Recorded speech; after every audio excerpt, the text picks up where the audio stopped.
Hey everybody. And everybody means maybe somebody. Don't know if people are watching, but anyway, welcome. Um, this is Liqueur Development and Formulation with three different styles and methods. Presentations for SIP by me, Ken Klehm. Before I go in, I just want to thank the SIP and Gretchen and everyone for giving me this opportunity to ramble. Um, and also say any questions, type them in the comments. I will answer them as I see them. If I pause, it's because it feels weird to talk to a computer screen without having anybody else, that I'm just having this conversation with myself. So I would love comments to come in on the lower right hand side of my screen. Anyway, let's go. So who am I? Well, as I said, my name is Ken Klehm. I am the founder, lead researcher, and formulation developer for Boozedozer Brain Trust, which is all a big way of saying that I am me. People call me up and ask me questions, and sometimes they pay me for the answer. I like it when that happens. I also work on recipes for other people, helping them develop liqueurs, get them through formulation and other things. Um, Answer technical questions and help people with efficiencies for building systems within their distilleries to use the most out of the limited financial people resources they have and time and everything else, to try to get the people not to work more efficiently and get things done smoothly, as opposed to standing around and not getting anything done. Well, I used to be a head distiller, and I've a couple of different places. I've got over a decade of experience with innovative whiskeys and lots and lots and lots of liqueurs. Um, I'm a member of the American Craft Spirits Association Education Committee, and despite having many hobbies, the one that applies here is I collect and read historic distillation texts. So a lot of my interest in liqueurs comes from books that are a couple centuries old, um, and how things were made back then and what people did. So today, what I'm going to talk about is three different types of liqueurs and how to develop them. The first are very simple, colors and flavors straight from a lab. You get them in a bucket, you mix them together, add some sweetener, boom, done. And that'll be blue curacao. Next, a pure fruit liqueur. How to get the best out of your fruit. Okay, it's great. In this case, I'm doing peaches. And the last, that is something that is like true to my heart. And what I love doing is an Italian style bitter liqueur, similar to Campari or Aperol. Uh, that is more complex, both in process and ingredients, and has strong nods to history, medicine, and other things. First, we talk about the different flavors, colors, sweeteners, processing needs, etc. We're going to talk about all that. Okay, so when we make a liqueur, what do we have to think about? What do we consider? First, flavor. What does it taste like? Very important. Second, our aroma, because aroma is so closely matched with flavor, but people need to get a good whiff, and it brings back things. Color, always important. You got, a color means so much in perception and desirability. Next, sweetness level. How sweet should it be? How do we get there? What kind of sweetness use, etc. Alcohol by volume, or the proof, or ABV, depending on how you want to measure it. How strong does it have to be? How strong do you want, etc. And lastly, balance, how it all works together. And that is a function of, you know, everything in the glass, so to speak. Okay, so first, flavor. What does it taste like? Well, okay. Pretty easy to say at first, because if you're going to make, say, I want a coffee liqueur, like, okay, it's going to taste like coffee. Well, talk to a coffee expert, and what does this coffee taste like? Uh, Coffee? No, we talk about fruity notes and chocolate notes and, roasted notes and all those other things you talk about that break coffee into different flavors of coffee. We're distillers. We know the bourbon whiskey flavor wheel really well. So then we go into the liqueurs. We want these flavors. We have the complexity of the flavor. What makes those up those? Is it just the prime ingredient, or do we have to add other accent flavors to bring out a symphony or enhance the flavors, the accent, and other things? And one way to determine your flavors is a comparison contrast from existing products. If you are going to make, in this case, first case, a blue curacao, go buy a few bottles. taste them, see what you like out of them, see what you don't. If you want to make an Italian style bitter, you better be familiar with Campari and Aperol and maybe try to find some of the other competitors that aren't as well known to be able to understand what those flavors really are. Besides, oh yeah, it tastes like Campari. Well, Campari's got a lot of different flavors. Next, aroma. So, taste actually is very simple. We only have a few different tastes that we recognize: sour, sweet, umami, bitter, etc. Um, it is the aroma that adds all those accent notes and flavor. And aroma is so very important because our sense of smell is one that triggers memory strongest. We want to be able to give someone a product that when they put it underneath their nose, and not even an active smell, just like, I'm going to drink it. Boom, it hit.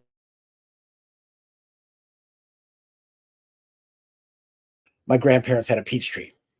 And when I visited them in the summer, I walked out to the peach tree and grabbed the peach tree from that tree. That was a peach.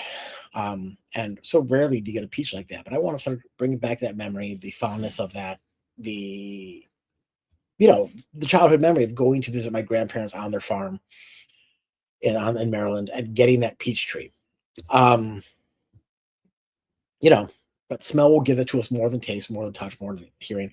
Smell is the most memory activated thing. It fills it out. It is so crucial to the overall experience. Color. Now, color is important because color makes things attractive. Color makes things stand out. Color makes it fun, but also it's the expected experience. Color will clue us into what things should be. There's in cognitive psychology, or what I call perception psychology, there is something called expectancy, a construct called expectancy. And that is, if you expect something to be that, you're going to sense it as that. To give it a simple term is like, we all have had Coca-Cola. We've all had Diet Coke. Well, I shouldn't assume, but I assume most of us have. And Coke and Diet Coke taste very different than each other. And you have no problem saying which one's which. Blind taste test. I have a can of each. Boom. This is Diet Coke. This is Coke. Right. Got it. But if I handed you a can of Coke and I had put Diet Coke in there and we weren't doing, oh, this is a taste test. It's just like casual. Here you go. Have a Coke. You are going to most likely taste that as Coke. You're not really looking for it. You're not getting the triggers, even though the flavors are very different, because it's just what you expect. And this has been proven over studies for decades and decades. Color helps us give that experience. This is our thing. Oh, here's a blue drink. Oh, here's my red spritzer. This is going to taste like this. This is going to bring me to that place that I am seeking. Sweetness. So, how sweet should a drink be? Matter of opinion, but that's the opinion you're going to do. What sweeteners do you use? I mean, there's sugar. Yeah. You can use other natural sweeteners like maple or honey. High fructose corn syrup. I get lazy in typing and space, so HFCS. There's different densities, if you would, and that's sweetness levels of corn syrup. So I like HFCS 55 is what I normally use. It's very easy to use. It is cheap. It is why it is in everything we eat as Americans. In the similar realm is invert sugar. Now, invert sugar is a syrup, but it is almost the exact same chemical structure as white sugar. It is changed very slightly. It is the same as white sugar. It is there, but it is a liquid. Therefore, it dissolves easily in the substance. It is much easier to use. And we'll go on to second on another reason why we use it down the road, but it's an option. Okay. And the last is high intensity sweeteners or artificial sweeteners. The sweetener industry likes to call them high intensity sweeteners because that sounds so much better than artificial sweeteners, but they are one and the same, and they're an option for multiple reasons. ABV, like how much do you want? Do you want your liqueur to kick somebody in the face? Green chartreuse, 135 proof. Okay, that's strong. Aperol in the United States is 11%, so 22 proof. That's not strong. Wide range. How much do you need? You need to have some alcohol in there, unless you are pasteurizing or other things, because you want to inhibit discoloration, flavor changes, fermentation, etc., and having a reasonable amount of alcohol in there will help preserve those. And then, what is your desired end use? Is it something to sit and drink? Do you want it to be something that knocks you on the floor? Do you want to make it part of a strong cocktail? Do you want it to be a light, refreshing drink? And that's all in kind of related to how much do you want, but what do you want and what you put in should be desired for what is the final product going to be used for. Lastly, balance. How does the product work overall? Now, again, we're going to look at this not just as tasting it alone, but where is it going to be used? Not everything is meant to be drank alone. Very few people are going to have a glass of blue curacao. That is going in a cocktail. And it's so we treat that as like, how does it fit in the drinks that it's going to be used to be made in, not how does it sit when I try to drink it up by itself in a Glencairn glass. So that's where the balance fits in. But something like our tide bit at the end, we're really going to care about balance overall by itself. So our first product number 1. Okay, blue curacao, aka Santa's in a bottle. This picture you see is actual research for when I made blue curacao and how I labeled things in my lab, because I was happy about having to make this. I had to make it because I was working in Georgia at the time, and coming out of COVID, there was no blue curacao available to purchase in the state of Georgia or South Carolina. So it had to do, I believe, with the shortage of bottles that was going around, and companies like Duke Hyper, etc., were using their bottles for more important and more high profile, more heavy volume liqueurs, and blue curacao fell to the wayside. But people still wanted it. I mean, there are tiki drinks, and the classic cocktail I like to talk about all the time. Classic, that's air quotes classics, not actual classic, is the blue motorcycle, if you would. If you want to go to the other names, the blue motherfucker, the blue MFR, and those, you need blue. And so we made blue curacao as a craft distillery with a decent bottling line and already a value brand of vodka and liqueurs. It was a very fast pivot to be able to turn this out. And I made thousands of gallons of it. Okay, so take blue curacao. Flavor. What is the flavor of blue curacao? Well, primarily it's the peel from the bitter or Seville orange. There are pre-prohibition style curaçaos that are blue that are very flavorful and have a different, less sweet, super bitter orange profile. Of course, as things progress on and the blue drinks get sweeter and sweeter, and the product gets cheaper and cheaper, it is less towards that, more towards candy orange. If you get a bottle of blue curacao from Curacao, I've got one in my home bar. It was a gift for me. Thank you, people, whoever gave it to me. I don't remember. It's not quite as sweet as, say, Duke Hyper or any of the ones you see in a typical bar rail. So aroma is oranges. Color, blue. So very blue. Sweetness, yes, a lot. This is a sugar modifier in a cocktail. So go back to the blue motorcycle. That's vodka, gin, rum, tequila, blue curacao, splash of Sprite, lemon. Can't forget the garnish. It's a lot of alcohol, and you don't really taste it very much because the amount of sugar in the blue curacao and the splash of Sprite is covering up so much of that alcohol.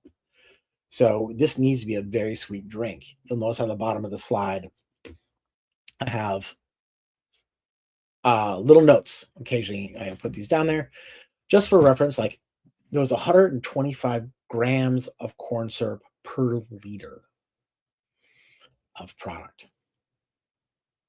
That's sweet. And at times, people said it wasn't sweet enough. Um, I wasn't going to talk about this, but my brain's there. A lot of perceived sweetness in liqueurs and other things like Fireball comes from propylene glycol or antifreeze. Um, you can be almost up to 10% propylene glycol, if I remember right, according to the TTB in your products.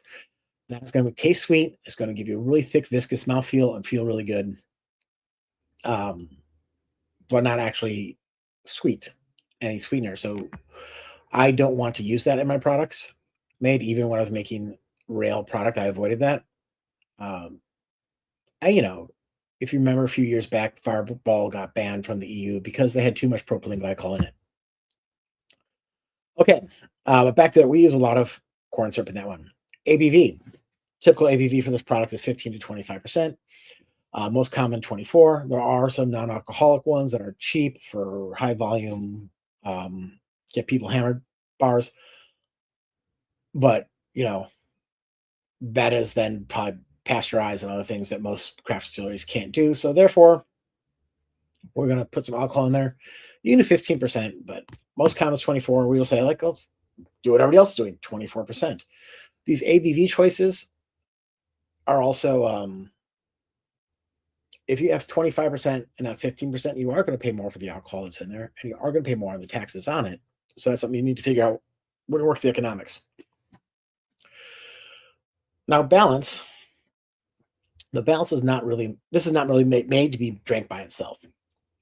Again, it's a sugar modifier in cocktails, so its balance is supposed to be, you're supposed to have a strong orange flavor and a lot of sugar to go play off on, you know, in the cocktail. And we'll go to like a blue Hawaiian or a blue Lagoon or any of the other blue cocktails that this is used in. How do we develop this process? Well, we know what the flavor is, curacao. So we call it flavor houses. You probably have some. If you work in a distillery, they've probably come set high. If not, they're all over the place. There's so many of them. On the easy end is Mother Murphy's. On the more fancy end is like Tea Hawagasa. Another one that is very common, you see them around, is Amaretti.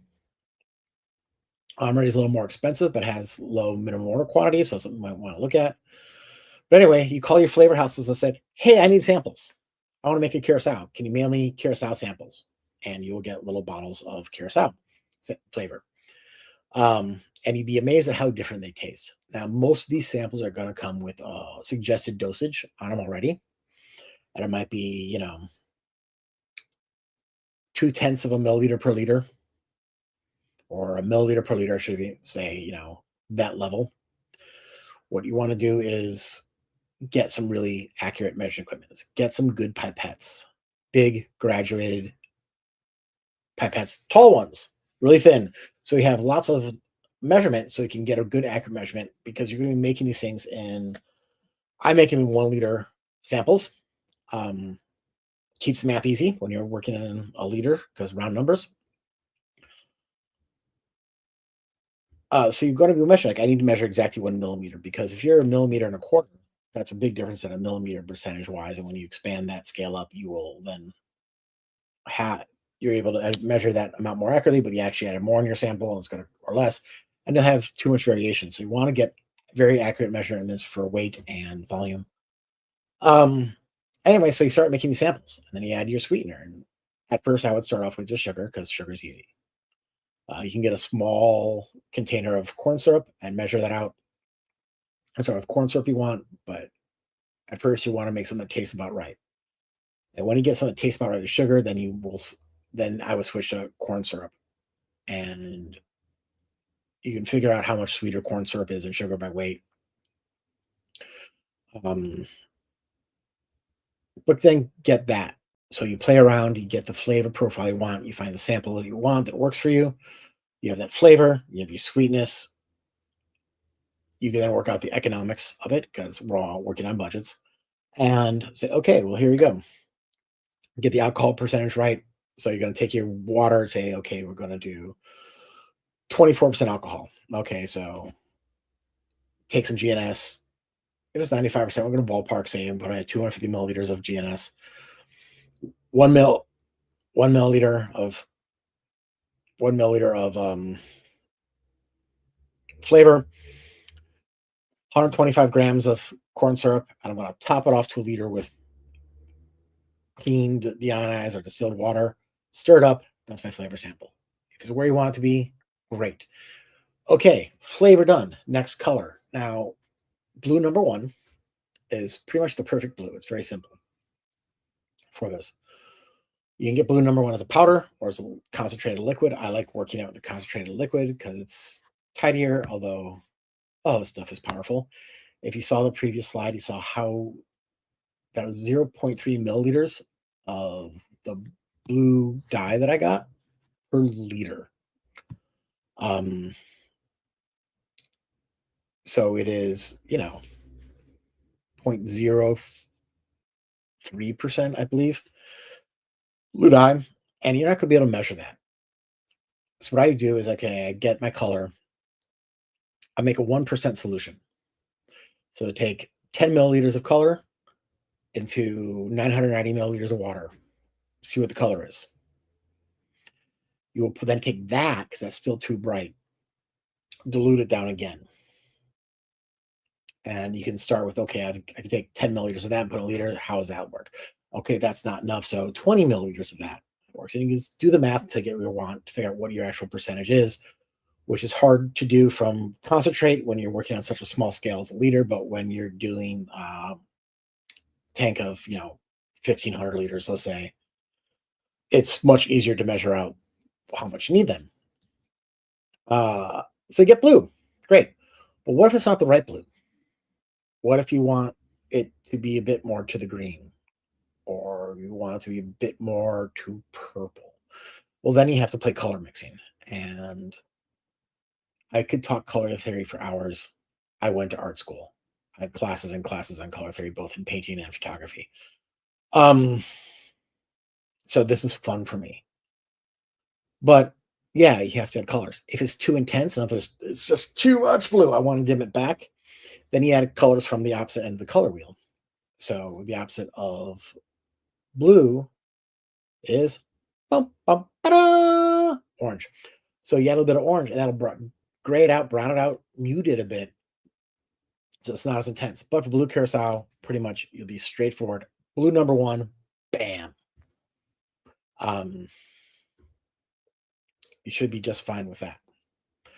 So you get your color amounts, you get your flavors amounts, you have your recipe. You apply the TTB for formulation. That should be very simple. Your samples, if your supplier is good, those curacao samples already have TTB approval. In other words, they have applied the TTB with their recipes for the flavors to be approved by them at certain volumes. So you apply, you give your recipe, you just say, I have this flavor from this company, this is their approval number, and it'll get approved. When you put this recipe forward to the TTB, I highly, highly recommend that you use the percentage method and not the recipe method, because when you use the percentage method, you can do different volumes easily and still be in compliance. But you can also say, I will be using anywhere from 24% GNS to 15% GNS. And it gives you a range that if you want to change your recipe in anything you use in this range, you can play around in that range and not have to resubmit formulation. And you can go really wide in this. I'm fortunate enough to have had some pretty good conversations with TTB formulation people, possibly over cocktails, to really talk about how they look at things and what they want. And I've got some insights, and one of those is just give it the range. They don't care. If the range is good enough and doesn't violate anything that they see as a violation, they don't care if you give yourself a 100% volume range. Oh, I'm from 1 to 10%. and something. They don't care. So how do we make this? Well, I worked a lot in those stainless steel square tanks, easy to forklift around on a big floor scale. So production wise, I have my math. I know that I'm going to make a tank full. I know how much water is in there. I know how much alcohol is in there. I know how much, or GNS if you prefer, how much corn syrup is in there, how much flavor is in there, how much colors in there. I know the other ingredients in there. Like in this case, I would, for this stuff, I'd put in some citric acid, give it a little extra kick. In the flavor cat wise. So I put my tank on my scale, or I can do it by volume if you want. I add 90 to 95% of the water I need. I add the corn syrup I need. I add the GNS I need and mix it all up. Mix it up good and long because you got to get that HFCS corn syrup dissolved, good, all homogeneous. Then I add the color, the citric, and the flavor. The flavors are volatile, so you don't want to mix these up as long, and you want to get those there. So you want to get the flavors there and the aromas that come with it and keep them sort of trapped. I mix with air. Simple as putting air into the bottom valve and bubbling it up. It gives it all stirred up nice and easy. I don't have to do anything. I had lovely clean air to do this with. So mix it up. They're final. Then you have to gauge it. We're using corn syrup, and that has a big asterisk in this. So I hope that you have an Anton Par DMA or whatever Fisher Scientifics has for getting a fast gauge, an accurate gauge. If you're doing it by hydrometers and and a calibrated thermometer, things apply too. We have added a sweetener. So hydrometers, it's more dense than it would be. So the sweetener, you're not going to get an accurate representation of the alcohol. If you're using a plain DMA, it can't handle anything with a sweetener in it. Anything that changes its density. Now, Anton Par has a thing called an alkalizer that if you're using sugar, invert syrup, or a few other things, it can do it. It makes conversion, but corn syrup is a different optical property than sugar does. So you can't use that. So basically, in any case that a craft distillery will be using, you're going to have to do an obscuration distillation. If you've never made a liqueur and don't know what this is, you have a bench still, 1 liter bench still. You take a very accurate sample in a volumetric flask, get it to a set temperature. Exactly. Okay. 500 milliliters, done. Perfect 500 milliliters. You pour that in the flask. You distill out all of the alcohol. You're going to have stuff left over. What do you have left over is the sweetener, the color, some water. You've gotten out all the alcohol and some water. Bring it back to that temperature. Fill it up exactly against the top at that temperature. And then you gauge it. And when you've done, you've taken the alcohol out of all the stuff that will obscure the reading. And you get to then get the gauge of how much alcohol is in there. So you know what's in there. You have a fairly accurate, as accurate as you can get with the method. Okay, you have to adjust because you didn't make it right. And you probably won't make it right the first time. It'll be close, but when you gauge things, you have to be very, very close. So you adjust, do another obscuration. Adjust, do another obscuration until you have it down. Okay, filtering this, there's not much in there that you need to filter. Just a quick filter, as it goes into the bottles should be fine with this. You don't have any solids. You don't really have anything that's going to add solids to it. It's just anything you might have picked up by accident in the process. And there you go. Now you go ahead and make yourself a Blue Lagoon. Second product, peach liqueur. Okay, peach liqueur. I worked in Georgia, so of course I had to make peach liqueur. Flavor, peaches. Aroma, peaches. Color, peach. Okay. What do peaches taste like? What do peaches smell like? What color are peaches? That's all different. We have, depends on the kind of peach, the season, where the peach is grown, the soil in which the peach is grown. it's an agricultural product. It's all going to vary. So you have to determine what these all are. For color, when you get the peaches, and we're going to be using fruit in this, the color is going to deteriorate as it oxidizes. And in the process, it's going to be exposed to oxygen. So you want to add some vitamin C or ascorbic acid. Because that preserves color, just like squeezing your lime over your avocado. Antioxidant, if you would. Sweetness, you want it to be super sweet, not super sweet. You want it to be sweet. Sweetness will bring out more, right? Peaches are sweet, and you want to have that. In this case, I would be using real sugar or invert because I like the flavors. This is a little better thing than sugar, more than I do corn syrup. ABV, you need enough to preserve flavor, but not overpower the peaches. I wouldn't go higher than 30%. I wouldn't go much lower than 20%. So we'll say 25 to 30% is a good target for this. And then balance is important. This can be used in cocktails, but can also be enjoyed solo. I don't know too many people who drink fruit liqueurs straight, but there are some, and then there's things where you pour it over. Pour it over dessert. So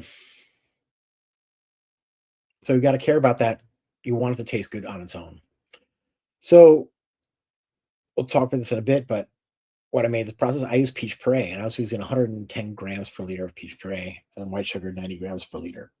And that was a balance for the puree that I got and the sugar. Okay, the peach recipe development process. You're going to cut apart a lot of peaches. You can go straight for aseptic fruit puree, but when you're working in small scale, I would just use straight peaches because they're cheaper. You can get them when you want to, or you can get them in a small amount. You don't have to buy a giant container of them. Don't pay for shipping. You just stop by the store on the way to work and you'll pick some up. So I cut peaches apart, grind them up, add pectinase enzyme to break down the cell walls and get more juice extraction and flavor extraction. And then macerate that in alcohol. And I like to do 50% alcohol, 50% water, because there are flavors that are soluble in alcohol and flavors that are soluble in water. And you want to try to get those both out at the same time. Let it sit for a few days, strain it out, start discovering the joys of filtering peach pulp, and have your starting point. You don't have to proof it down. You don't have to sweeten it up. And this is where you make a bunch and you make a little sample, you make a little sample, you make a little sample. I can't stress how many times you should make a sample. Don't expect to make any of these recipes beyond something like blue curacao in a couple of days. The more complex the recipe, the more time. If you make a gin, I hope that you spent more than a day making your gin recipe, that you made bunches and bunches and bunches and bunches of samples, because you think you might have something good, but then make a little something different. Make a little something different. Hone in on what you want and make samples. I think that all these should be multiple months of work. So anyway, you make all the different samples with different alcohol levels, different sugar levels, different amounts of peach till you get to something you want. This is where you have some options, though. What if the peaches don't taste like peach in your head or to other people's head when you try it out? Maybe you get some natural peach flavor from your flavor house again and use that as a tiny little accent to help the nose and the flavor. What if you put a little bit of citric acid into this beyond the ascorbic acid you're putting in for color? How is that going to brighten things up? Color. Do you need to enhance the color to a way that you want to say this is going to look, this is too yellow. I want to be a little more of that rosy peach color. Okay, so then we have to put in a tiny bit of red and play with the color balance of that. So this is where you're going to be figuring all that out, as opposed to figuring it out in your giant tank size. Get your recipe, apply it to the TTB. Well, you shouldn't have too much of a problem because you're doing peaches, water, alcohol, vitamin C. They have no problem with any of that. It should be a very simple thing. Go in fairly decent detail about how you are doing this because the TTB likes process also besides ingredients, but it should be easy one to get through, which takes us to production process. Um, it's made pretty much the same way, but filtration. Ugh. Filtering peach sludge. Okay, so I talked about using aseptic fruit puree. There's a number of people who sell this stuff. It is not super expensive. I got it in 44-pound. I'll also call them Capri Sun bags, big, just sealed bags, aseptic, which means there's no oxygen. They're not going bad. You can store these for months in room temperature, no problem. So when you're making this product commercially, as opposed to saying, I have to do this during peach season and spend all my time cutting up hundreds and hundreds and hundreds of peaches, which I did at first because we used to make from peaches in Georgia. And then our volume got to be too much to handle. And oh, it's January and we're out of it. We're not going to find good peaches in January. So free prey, man, we had it. Saves us a huge amount of labor and time. And you basically just cut the bag open and dump it in. Dump it in a holding tank, add your alcohol and water, let it macerate for a few days. So vitamin C also, keep the color. And then you're going to filter it out. I could spend about 3 of these hours long sessions talking about filtration. But filtration you want to do in a series of bigger holes to smaller holes to smaller holes to smaller holes. And filters can be very expensive. So you want your big hole to do the work to be fairly inexpensive. I use bag filters, and that is the filters on the left of the screen. Last time I bought them, they were around $12, $13 a pop. And I put in my thing, and they're basically just a big sock. And I would strain the stuff through the sock. And I go through many socks per batch. And when you get them and they stop, you can sort of scrape the sides, trying to get more out. Open the filler housing. You can pull it out and try to squeeze because this is full of liquid now. And that liquid is peach juice, flavor, alcohol, water. And you want to get as much out as you can. So you're trying to get it out. Now, if you're lucky enough that you have a budget that allows a centrifuge to make these things, you are more lucky than I have ever been. Save a lot of problem. But you're going to filter this stuff out and you're going to run through the bag filter and you can try to rack it, but it doesn't seem to settle very well. And it just takes time. So filter through the bag filter, then you filter through increasingly smaller filters until you get a fairly clear product. When you have that product and you know what the ABV is left on that, because it's going to drop a lot because you have all that fruit puree. Then you add your sweetener, any other flavors you want to do, color if you want to do it, and get it to proof again through a lot of obscuration distillations. Since we're using sugar and you have a clear product, you can probably run it through an alkalizer if you have the fancy addition to your DMA. But anyway, get the process, get it filtered, bottle it, run it through another filter again. What do you find with when you use bags of sugar? 2 things. First, best way to do sugar, you're in a distillery. Hopefully you have a way to make very hot water and a tank big enough. Make a big tank full of hot water, put your sugar in, mix that up. Use that water to proof down your product. So you've created a simple syrup, basically, as opposed to trying to dissolve this in a bunch of cooler alcohol, fruit juice, and water solution, which the sugar won't dissolve anywhere near as fast and take a lot more work to get into the solution. The second thing with sugar is you find when you open up bags of sugar that there is particulate in the bags. There's bits of paper, there's other things. It's not perfectly clean. So you're going to have to make sure you filter out all the particulate again before you bring it to bottling. All right, get it clean, get it proofed, get it bottled, good to go. Last, okay, the Italian style orange bitter liqueur, like Campari or Aperol. Isn't that pretty? Don't you want to be there? Flavor, again, it's the Seville orange peel and bitter roots like angelica rhubarb. You can use some barks like gentian, quassia, possibly cinchona. There's other things in there also. You smell it, it's got the orange, and it's got some of the herbal, fruity bitterness, and also possibly floral notes. Um, Color's red. I don't know. Now, aside here, traditionally, it's red because of a bug called cochineal. And cochineal is a historic red dye for clothing and food and other things. Is not using these products anymore because it's bugs. And I don't want to consume insects not knowingly, and I eat all sorts of strange stuff. But most people are not wanting to consume bugs, and then you have vegetarians, etc., who don't consume any animal for ethical reasons. Use food coloring. There are other natural red dyes. I have not found any like beetroot or hibiscus that the color holds and stays. Plus, it's the wrong red.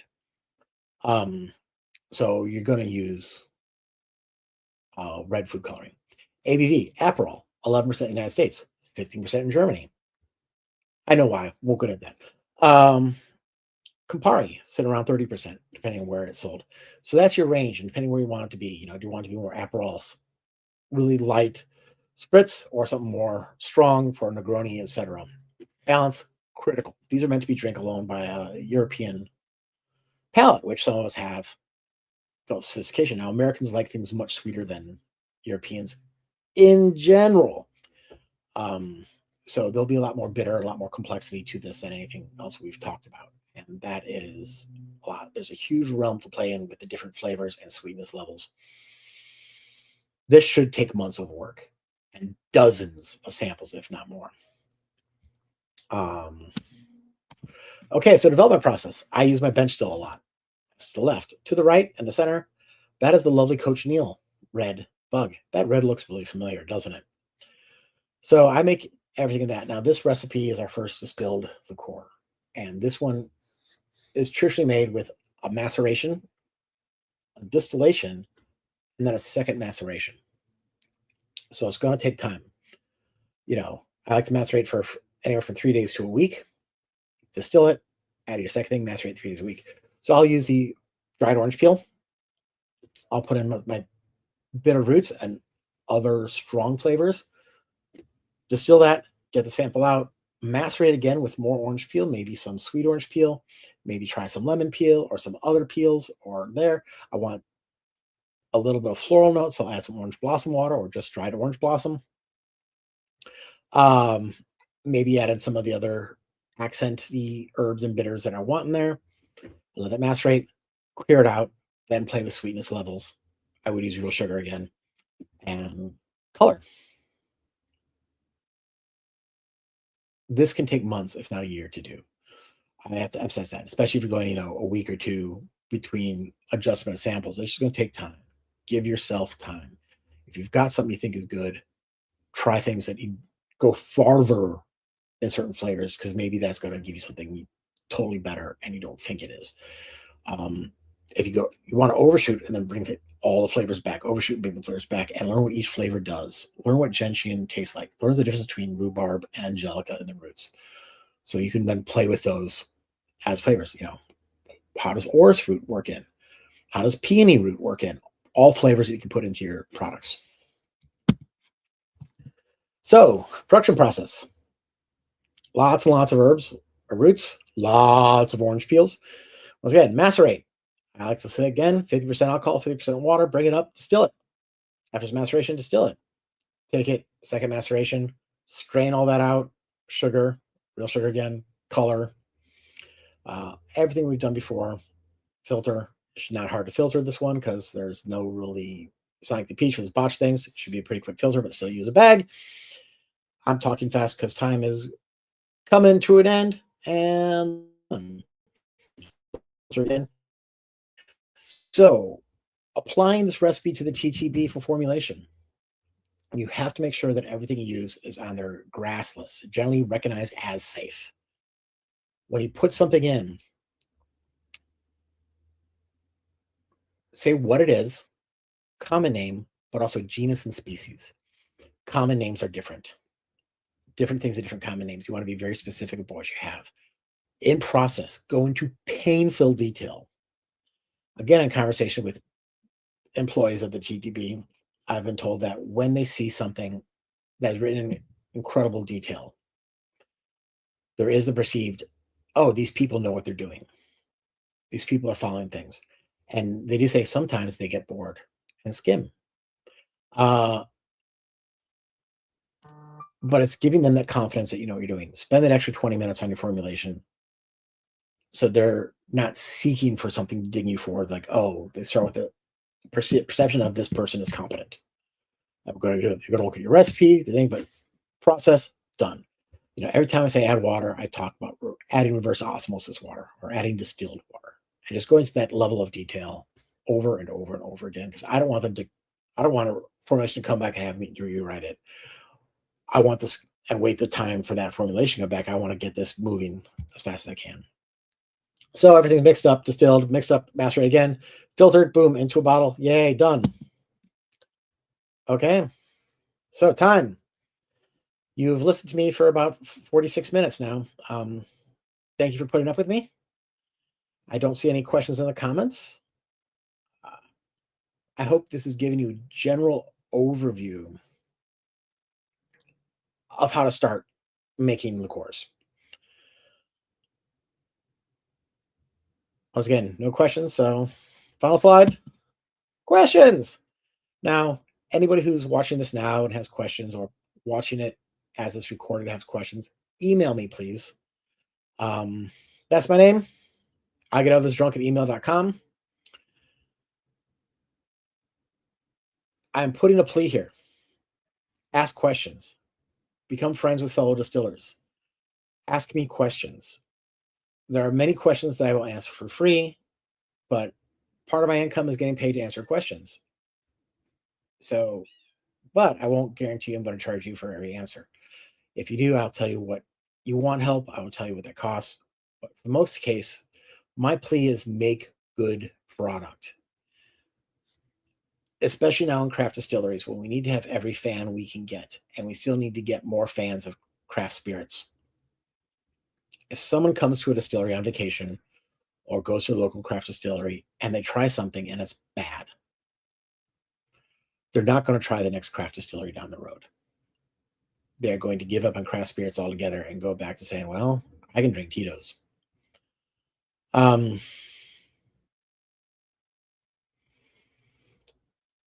We need them to love us, and we need to all make good spirits. If people come to craft distilleries and try something that is delicious, try something they think is unique, try something that wows them. I won't mention names here, but there's a certain distillery in Grand Rapids that makes the absolute most amazing raspberry liqueur I've ever had. And so when I drive up to Northern Michigan, I always stop by for a bottle, even though I have probably a full bottle on my shelf because I don't drink it that often. I just think it's amazing. And I've bought many other things that they make. Yeah, make something awesome. And if I can help you do that, please, I'm thrilled because we need to all work together and hold ourselves together and make great stuff to get through this industry correction, if you will. All right. That is it. So thank you very much. Once again, thanks to Gretchen and Sip. Thank you all for putting up to my babble. I hope I didn't bore you or talk too quickly so you can't understand what I'm saying. Have a great day.